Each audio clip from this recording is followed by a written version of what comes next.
Chun-Li is an amazing Street Fighter character and beloved by fans. She definitely belongs on Mount Rushmore for her popularity alone. And honestly, I find her more interesting than Ryu, I'll just say it. In other words, if Chun-Li became the main character of Street Fighter 7, I'd be like, hell yeah, it's about time. But the writers of Street Fighter definitely disagree with me, because Chun-Li is done so dirty all the time. Despite being around since Street Fighter 2, she barely has any wins, which has caused many fans to huff copium and give Chun-Li fake wins against characters like Urien, Juri, and even Bison. Yes, the denial really does go that deep for certain fans. Recently, I made 2 tier lists for Street Fighter, neither of which were about Chun-Li, and yet dozens of comments were angry about her placement, as if I'm the one disrespecting the character. No, I like Chun-Li. Get mad at the writers, not me. They're the ones who made her lose to Birdie. But if I was in charge, Chun-Li would have beaten Juri and C Viper and Vega too, because why not? She beat him in the movie and everybody loved it. But the game writers have Vega basically taunting poor Chunners and saying, let's fight again when you're a better challenge. Bruh, she's almost never allowed to win any fights. She either loses or it's left ambiguous and we never know the outcome. So yeah, today's video is all about that. I'm gonna discuss all of Chun-Li's canon fights while also debunking some popular lies about the character. And before anybody gets angry at me in the comments, remember, it's the writers that did this. I'm just the historian for today. And I personally want Chun-Li to win more fights. I think the first lady of fighting games is done very dirty in this series. So if you want Chun-Li to be treated better in future games, leave a like on today's video. If today's video gets 2,000 likes, her legs will get even bigger in Street Fighter 6. How about that? Also, consider hitting that join button below the video so you can join me in future live streams and other fun interactive stuff like that. Alright everyone, without any further ado, let's begin.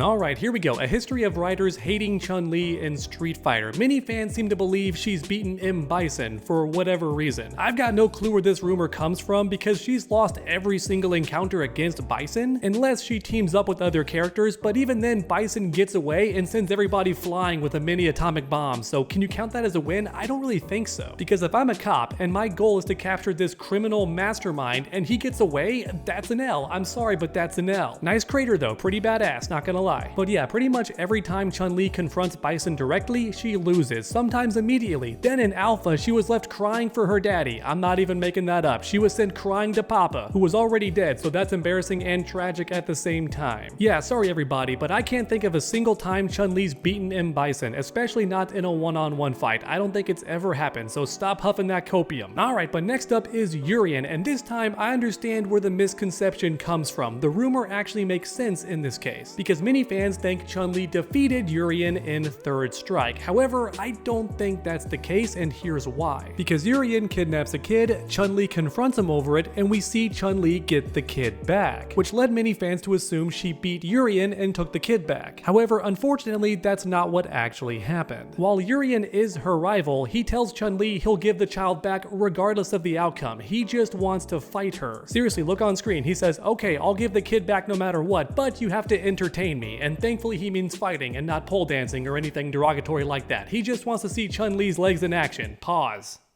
You know what I mean, okay? And all we know for sure is that Chun-Li and Urien fought each other. The outcome is never clear, and since we don't see Urien unconscious in the arcade ending or ever under arrest, I have to assume Urien got away at the very least, and honestly, I think it's likely he never lost a fight, because 1, Urien is super powerful, and 2, Chun-Li has a terrible track record in this game, you'll see later on. Plus, in Street Fighter 5, we see Urien beat Nash. Like, straight up, he wins that fight and was maybe about to kill him, so yeah, if Urien can bring Nash to his knees, a man who once beat Bison, then sadly I don't think Chun-Li stands a chance. Then on top of all of that, most events in Third Strike are hard to confirm since later games either contradict them or completely omit those events entirely. So for example, what happened to Gil? We hear nothing about him in Street Fighter 6, so what happened with that character? Okay, next up are 2 fights for the price of 1 in Street Fighter 4, Juri and C Viper, otherwise known as Crimson Viper. Many Chun-Li fans believe that she defeated both of these characters since she fights against them in her rival battles. However, unfortunately, that's not the case. I've spoken with a couple big lore experts for Street Fighter, alright, History Behind the Warrior and Babe Ruthless, and both of them told me these fights aren't canon, which makes sense because arcade endings sometimes contradict them. In fact, sometimes other rival battles contradict each other. So yeah, it makes no sense. A fast example is Juri defeating Bison in her rival battle. I can guarantee you that never happened. I wish it did. As a big Juri fan, I wish it was true. But Bison is doing just fine in Street Fighter V, and Juri's first act in story mode implies she's never fought him before. Then on top of that, let's be real, if Juri did knock Bison unconscious, she would have killed him, because not only is she a confirmed murderer, but she hates Bison's guts for killing her parents. So yeah, if this rival battle was true, then Bison wouldn't be around for Street Fighter V. The sad reality is that these rival battles are not canon. And since we're talking about Juri already, in Street Fighter VI, Juri challenges Chun-Li to a rematch to beat information out of her. And after the fight, Chun-Li states this: I didn't manage to get any more info out of Judy. Yeah, this confirms that Juri didn't lose that fight. Otherwise, Chun-Li would have new info, and also Juri would be arrested. Absolutely. Because people forget she's murdered several people by now. So yeah, if Chun-Li beat her in any fight, then Juri would be arrested, 100%. And don't give me that, oh, they got away nonsense, because if you lose a fight, like really lose a fight, you're not able to run away. Even in Street Fighter lore, you're not able to run away. You're messed up after a loss. But next up is C. Viper. She never got arrested or even mentions fighting Chun-Li in Street Fighter VI, so once again the rival battles are just for fun. However, if we pretend they are canon, Cammy says this. Funny. Chun-Li told me someone was getting in her way.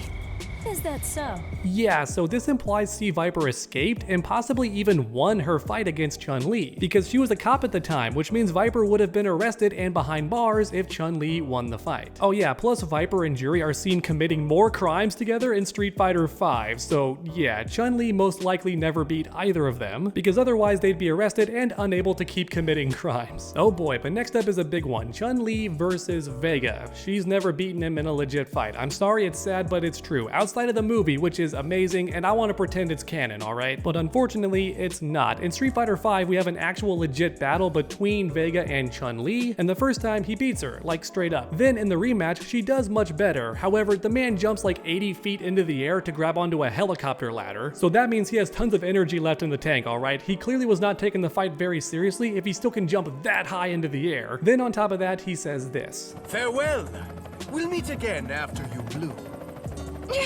Which once again implies he was not taking the fight very seriously. Instead, he wants to wait until Chun-Li gets stronger and then fight her for real. Then later on in this same game, Guile is rushing to save Chun-Li from Bison. The guy's about to kill her, and guess who holds him back the whole time? Vega. That's right, and you know Guile was fighting his hardest because Chun-Li's about to die, and Vega still holds him back, seemingly pretty easily. Which looks bad for Chun-Li since most fans would agree Guile is stronger than her. In fact, even Juri wasn't able to beat Vega, saying out loud, damn, I wasn't able to kill him, and she was definitely trying to. So yeah, I'm sorry Chun-Li fans, don't get mad at me, alright? It's the writers themselves. They never let her win any of these fights, and Vega versus Chun-Li was definitely not a real win. Because Vega wasn't taking the fight seriously and jumped like 40 feet plus into the air onto that helicopter ladder, so he clearly had tons of energy left. But then we have Birdie, and this might be the worst L Chun-Li's ever taken. She loses to him during an intro fight in Birdie's story. Now of course you could argue she's not taking it very seriously, but she's crumpled over and likely on her knees, so down for the count, as they say in boxing, right? Plus, she's a cop and Birdie's a known criminal, so yeah, she's trying to capture him and she failed, which means he won the fight and got away. So yeah, that's one of the biggest L's Chun-Li's ever had. The writers really don't like her. But alright, let's end today's video on a positive note. Chun-Li versus FANG. One of the few definitive wins that Chun-Li has. She starts the fight, she wins the fight, and the opponent's unconscious afterwards, does not run away, none of that stuff. So hey, that's fantastic. However, unfortunately, this win is not super impressive because one, FANG loses several fights in Street Fighter V. He's the weakest of the 4 Heavenly Kings, which for anyone watching not aware is a fancy title that